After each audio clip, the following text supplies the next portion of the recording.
Then something ran up to my truck and started pulling on the door and screaming like crazy. I damn near *T myself because of it too. I locked the door, it's an old truck and doesn't have power locks, and scooted to the other side and locked that door as well. About 10 minutes later it got real quiet, too quiet. I scooted back to the other side of my truck and wanted to test if it was safe to get out. The sooner I get the truck running, the sooner I can hightail it out of here. I decided to roll down the window a wee bit and do a whistle. After a few seconds, something started shaking the ground, as if something large was approaching.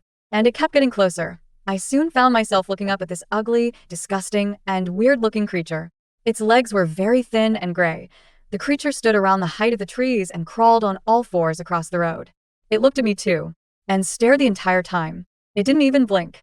I didn't dare exit the vehicle for another hour after that. I couldn't risk that thing hearing me. At around 1:21 I gathered up the courage to go out my truck and check under the hood. After a while, I tried cranking my truck. It cranked over this time, so I am not sure what caused it to turn off. By now the fog was gone, but it was still eerily quiet. So I was hauling my ass out of there. I wasn't about to deal with whatever the hell that thing was. As I was driving down the road at around 50 miles per hour, I started feeling the ground shake again. I looked in my mirror and saw whatever that thing was chasing me. It had its saliva dripping from its tongue and dozens of little/smaller versions of itself. Even though it wasn't safe, I decided to go even faster, at around 80 miles per hour, down the dirt road. As I was approaching the highway, I felt something slam the ground with its fist.